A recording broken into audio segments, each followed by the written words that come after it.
ये उनका निजी सोच हो सकता है। दूसरे धर्म का भी आदर करते हैं और अपने धर्म के प्रति पूरी तरह आस्था रखते हैं। नमस्कार, आप देख रहे हैं न्यूज फोर नेशन में हूं आपके साथ नरोत्तम। एक ओर भारतीय जनता पार्टी पूरे देश में राम मंदिर के मुद्दे को लेकर पूरे देश में तैयारी कर रही है रामलला के प्रस्थान के लिए। दूसरी ओर आरजेडी के एमएलए के द्वारा कहा गया कि मंदिर जाना मानसिक गुलामी है। हमारे साथ है कांग्रेस एमएलसी समीर सिंह।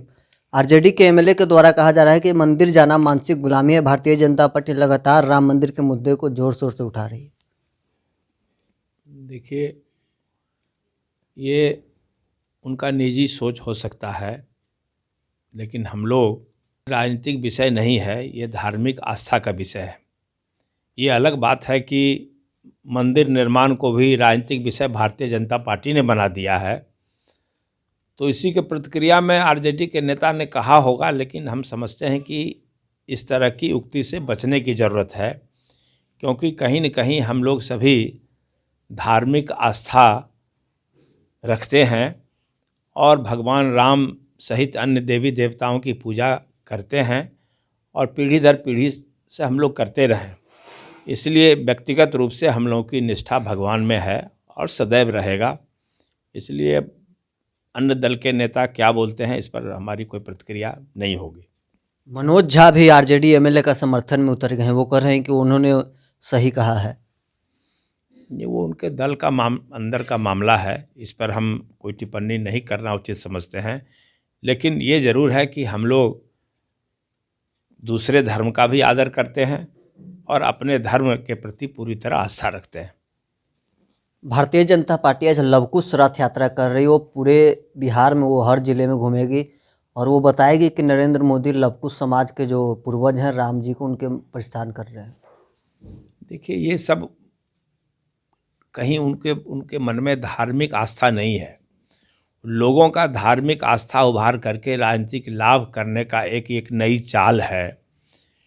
इस चाल में आवाम को नहीं फंसना चाहिए और रथ यात्रा में अगर कोई जो नेता जाते हैं उनसे ये सवाल पूछना चाहिए, नौजवानों के रोजगार के बारे में, किसानों के हित के बारे में, महिलाओं के हित के बारे में सवाल पूछना चाहिए, न कि इस यात्रा से उत्साहित होना चाहिए। नीतीश कुमार को फिर से इंडिया गठबंधन के संयोजक बनाए जाने की चर्चा हो रही है। जूम मीटिंग है इंडिया गठबंधन के। नहीं, नीतीश कुमार जी किसी भी पद के लायक हैं। अगर इंडिया गठबंधन के नेताओं की तरफ से उनको जिम्मेदारी दी जाती है तो ये तो स्वाभाविक चीज़ है। नीतीश कुमार जी डिजर्व करते हैं और कांग्रेस पार्टी ने सदैव नीतीश बाबू का सम्मान किया है। हमारे नेता ही उनको आदर करते हैं।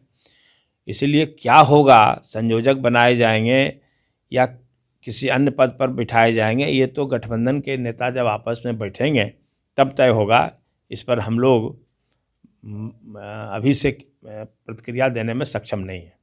मतलब नीतीश कुमार अगर संयोजक बनाए जाते हैं तो कांग्रेस पार्टी आने वाले दिनों में भारतीय जनता पार्टी को हराने में सफल होगी। नहीं, संयोजक नीतीश बाबू बनाए जाएंगे या कोई दूसरे नेता बनाए जाएंगे। हम लोग जब संगठित रहेंगे इंडिया गठबंधन के नेता, तो भारतीय जनता पार्टी को परास्त करने में हम लोग सभी मिलकर के सक्षम हैं और आगे भी रहेंगे। तो आपने सुना क्या कुछ कह रहे थे कांग्रेस एमएलसी समीर सिंह। आप बने रहे न्यूज फोर नेशन के साथ।